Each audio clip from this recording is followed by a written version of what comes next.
हो क्या सकता है? पास में हेड पाकिस्तान से भी आए, पास में जो आईसीसी हेड वो इंग्लैंड से, न्यूजीलैंड से, अलग अलग क्रिकेट आए, बिल्कुल आए, किसी ने ये नहीं किया ना, ऐसा बायस नहीं देखा। तो ये तो स्पोर्ट्समैन स्पिरिट भी हमें गेम के अंदर नहीं देखने को मिलेगी। बिल्कुल। और जैसे अभी इरम ने कहा, जैसे आपका सवाल था कि इसकी जिम्मेदारी किसके ऊपर आयद होती है, आईसीसी के ऊपर आयद होती है ना, तो उस आईसीसी के चेयरमैन से आप क्या तवक्को कर सकते हैं जो खुद इनिशिएट करता है जंग के दिनों में? तो इस वक्त तो इन्होंने ये करना है। हाँ, इसका दूसरा पहलू है कि कौन लोग हैं जो मुतहर्रिक हो सकते हैं और उनको रोक सकते हैं। वो जो आपके बोर्ड मेंबर्स हैं, ये मोहसिन नकवी साहब, मैं कहता हूँ टोटल नाअहल आदमी है, ये बिल्कुल नाअहल है सर, नाअहल है। आपके लिए मुश्किल हो सकती है, मेरा क्या है? ठीक है, नहीं मैं कहता हूँ, ठीक है, मैं खुल के कहता हूँ कि आपको चलाना चाहिए, सच जो है ना, डरना नहीं चाहिए, दिखाना चाहिए, ठीक है। मोहसिन नकवी इस टाइम बिल्कुल एक फेल्ड इंसान है, ठीक है।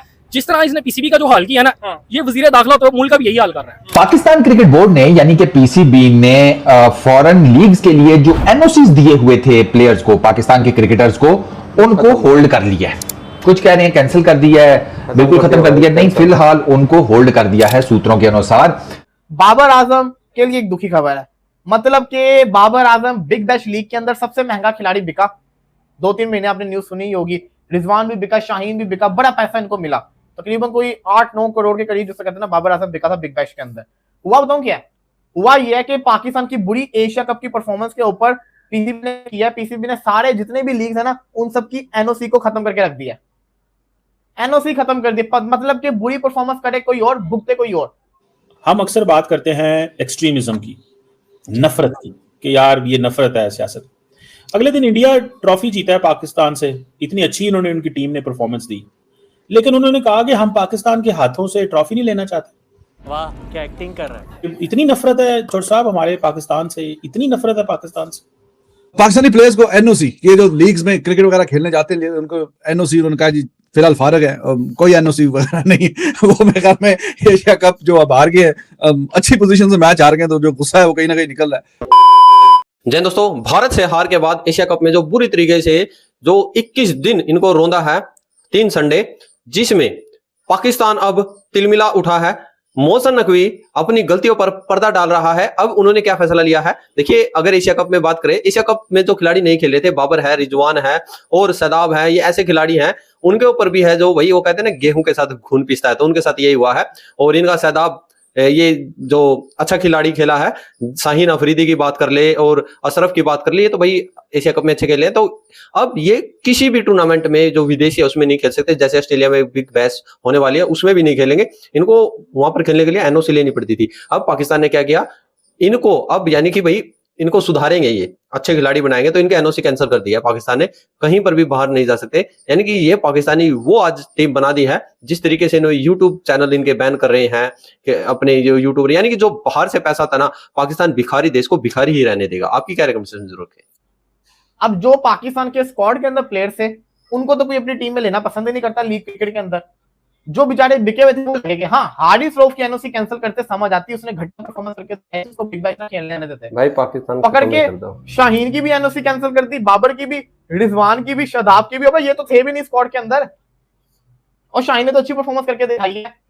वजह ये बताई जा रही है कि अब से पाकिस्तानी प्लेयर्स को डोमेस्टिक रेड बॉल क्रिकेट खेलनी पड़ेगी, जो ये खेलेगा उसी को उसकी परफॉर्मेंस की बेस के ऊपर एनओसी दी जाएगी। और हम तो क्रिकेट को जहाद की एक शक्ल समझते हैं। हमारे एक मिनिस्टर ने कहा था कि हम जब जीते थे इंडिया के खिलाफ, ये तो इस्लाम की जीत है, ये आलम इस्लाम की जीत है, पूरे आलम इस्लाम को मुबारक हो।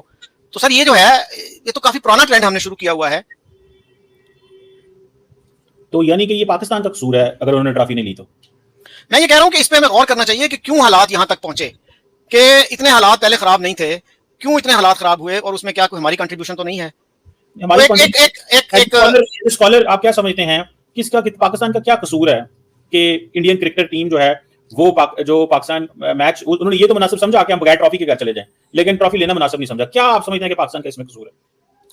चीमा साहब, ये मतलब it did not start all of a sudden, एक बैकग्राउंड है ना, कि कहां से हालात खराब होना शुरू हुए, किस किस स्टेज से गुजरे, तो वो सारी कंटिन्यूटी है ना। It didn't happen all of a sudden. I wish it had not happened. I wish the relations between the two countries were much better. We should have been living like decent neighbours, लेकिन क्यों नहीं हुआ वो ना, इस पे हमें गौर करना चाहिए ना।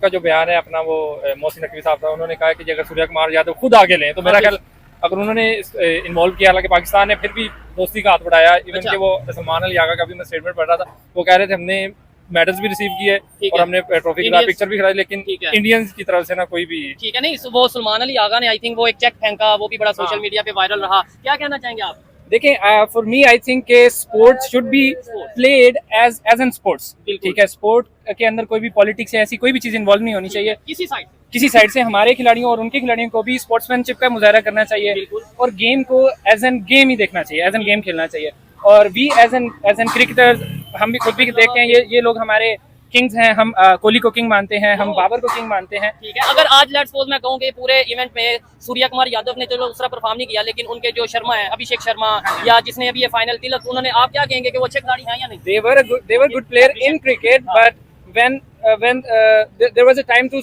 show the sportsmanship, they all were failed. ठीक है, नहीं, मेरा ख्याल है कि जो पाकिस्तान और इंडिया की जो गेम्स होती हैं ये वो ऐसे ही टसल होती रही है उनके दरमियान। ये जो मैं एक लास्ट डिकेड गुजरा है उसमें इन्होंने जरा सी ना वो अपनी दोस्तियां यारियां निभाई हैं, या फिर थोड़ा सा वो पोलाइट रवैया रहा है। इवन के वो शोएब अख्तर साहब भी वो आके कहते हैं ये हम ऐसे नहीं खेलते रहे, अच्छा, हमारी हमेशा लड़ाई होती है और ये एग्रेशन ऑन द फील्ड है, फील्ड पर है, लेकिन मतलब बाद में मैच खत्म होने के बाद हम एक जैसे हैं। ये चीज है ना, इवन शोएब अख्तर खुद अपनी स्टोरी बताते हैं कि, और इवन बताना कि इंडिया में जाके वो खेल चुके हैं, इंडिया में बड़े शोज कर चुके हैं, वसीम अकरम इंडिया में बड़े शोज कर चुके हैं, तो अब हम अगर उनके अगेंस्ट स्टेटमेंट दें वो क्या मुनासिब है, या वो हमारे अगेंस्ट, और दोनों साइड पे न्यूट्रल रह के। सर अगर एज ए स्पोर्ट्समैन या as a captain of Virat Kohli या सूर्य कुमार यादव को कंपेयर करें तो किंग कोहली वाकई किंग है, क्योंकि उसने कभी भी बहुत ज्यादा, मैं खुद उनका बहुत बड़ा फैन हूँ। तो अगर वो जैसी चैंपियन ट्रॉफी हुई थी अगर वो यहाँ पर आते तो मेरा ये मानना है कि वो पाकिस्तान से ज्यादा सपोर्ट इंडिया को मिलती। अच्छा, अगर वो लाहौर में खेलते, क्योंकि ना सिर्फ पाकिस्तान बल्कि पूरी दुनिया में इनकी बड़ी फैन फॉलोइंग है।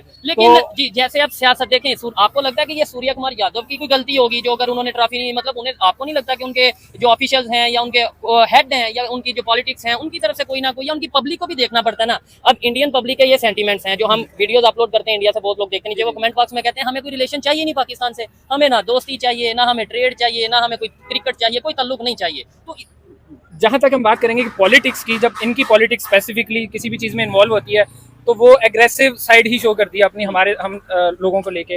बट क्योंकि मैं दुबई में रहता हूँ, काफी टाइम से मैं काम करता हूँ वहाँ पे, तो मैंने ये चीज देखी है, जो लोग हैं इंडियन वो हम जैसे ही हैं। They love us, they love Babar Azam, they love Rizwan, they love everyone. Okay, तो वो भी क्रिकेट को एज एन गेम ही देखना चाहते हैं। They don't want this beef to be happen. 7वीं 8वीं खेलनी थी, 7वीं 8वीं अभी तक ये डिसाइड नहीं हुआ, एक दो टीम आनी है और आनी है तो क्या बात ही नहीं हो रही, बात ही नहीं हो रही है। हालांकि ये टाइम पीरियड था उसमें, खैर बहुत इसके ऊपर अलग वीडियो बना सकते हैं। बट मेरा पॉइंट ये है कि पहले ही तुहानू दुनिया की कोई लीग तुहानू माजरत के साथ मुंह नहीं लांदी पाए, लेना दूर मुंह नहीं लांदी, ठीक है। इसलिए नहीं कि प्लेयर बुरे हैं, इसलिए कि जनाब एक तो क्रिकेट बोर्ड, अब ये पिछले कोई मसले बने थे, आपको पता जब चेयरमैन साहब ने बड़ी बैठक बिठाई थी कि तुम दसो तुहानू की मसला है, और बेचारे एक ने दस्या बाद च बयान हो गया सीगा, ठीक है, उनदे नाल जड़ी होई सी, ठीक है ना। ते ओ यही गल है। तो यार तुसी ना कसम खुदा दी मैनू मरवाओगे। नहीं यार मेरी बात सुने, चले हम उसको छोड़ देते हैं, उसने जो बात की जिसके साथ भी की चेयरमैन साहब